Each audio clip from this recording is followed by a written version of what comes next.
The 7 startup strategies to beat big competitors. One of the most important choices you'll make is how you compete against much larger competitors. If you make the right decision, then your startup is poised for success. If you make the wrong decision, your startup will likely fail, and I don't want that to happen to you. In today's video, I'll share with you 7 startup strategies that I've used to beat much bigger competitors. And I'll share with you in my one final thought segment, the one strategy you should never ever use to beat much bigger competitors. I hope you like it. Hi, I'm Brett. On my channel, I help early stage startup CEOs like you raise money and grow your startup. So if this sounds like you, then hit the subscribe button and the bell so you get notified every time I release a new video. Let's get started.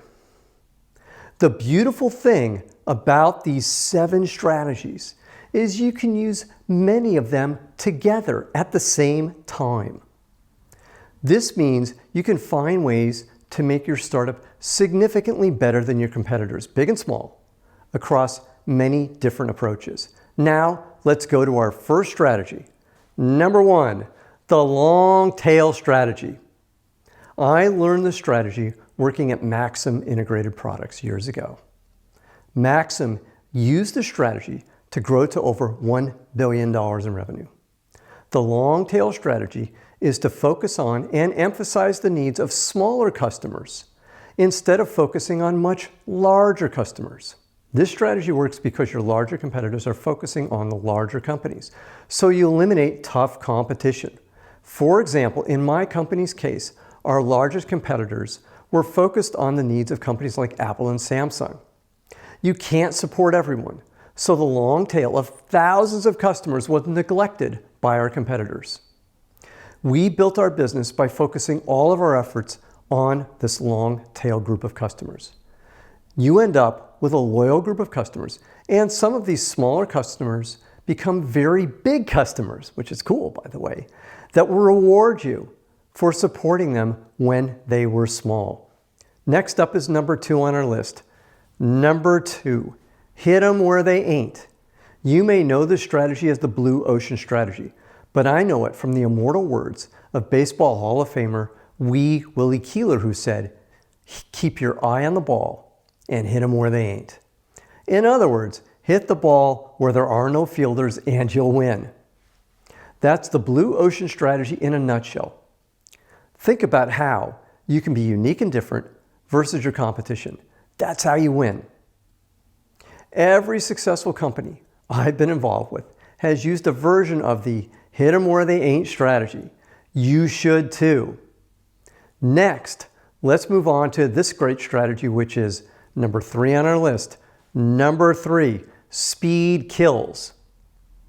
The speed at which you do things is something that you have a natural advantage versus your larger competitors. And you can use this strategy just about everywhere. For example, you can have a lightning quick recruiting process where you make an offer to great candidates the same day you meet with them. Your larger competitors might take weeks interviewing someone by comparison. You can make sales decisions quicker. You can make adjustments to your product strategy quicker.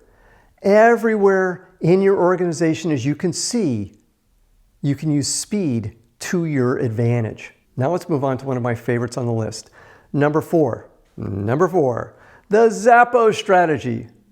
Zappos, founded by the late great Tony Hsieh, sold shoes online, and it was eventually bought by Amazon for $1.2 billion. One of their key differentiations was a unique customer support policy where they empowered their customer support people to make decisions. That goes to our last advantage of speed, emphasizing supporting the customer instead of trying to follow a preset formula of rules and scripts that annoy customers. My company used a variation of this approach, and our customers loved us for it. Plus, we had an empowered team of customer support people that were capable of taking on bigger roles as the company grew. Now, let's look at the next one on our strategy, number 5 on our list. Number 5, the innovator's dilemma strategy. This is the classic strategy that the late Clayton Christensen outlined in his famous book of the same name. The question is, should you choose the market that your major competitor is dominating, or should you attack a smaller market that isn't as important to your major competitor? Then later, when you have more advantages, you can attack the larger market. This is a decidedly unsexy strategy that works really, really well. The 2 most successful companies I'm working with use variations of this strategy to grow their business and have valuations of well over $1 billion.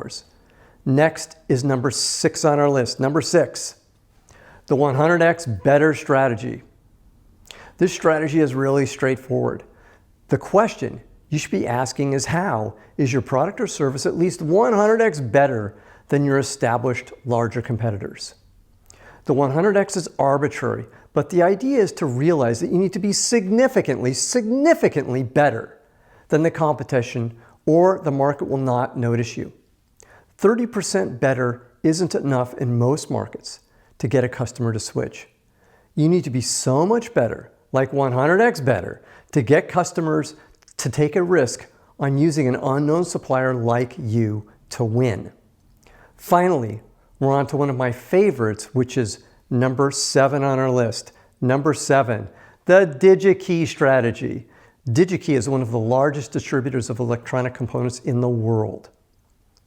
The company has grown to over $2 billion in revenue, using a combination of many of the strategies I've talked about today, including the long tail strategy, the hit 'em where they ain't strategy, the speed kill strategy, the Zappos strategy, and the innovator's dilemma strategy.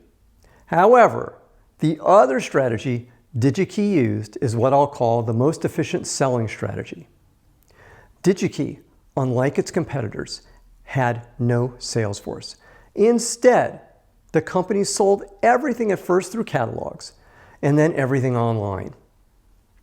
Digi-Key realized that there was no value a sales force brought them.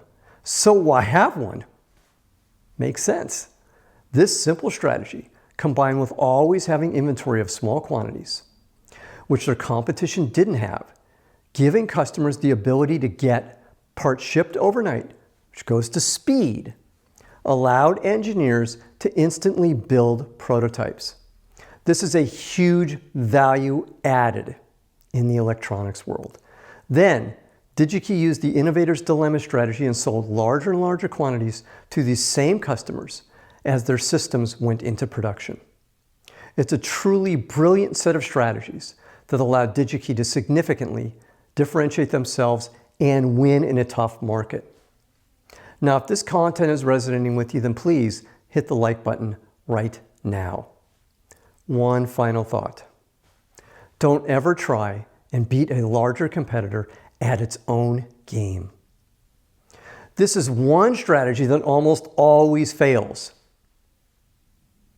Even if you have a better product or service than your major competitor, the major competitor almost always reacts aggressively when their life is in danger.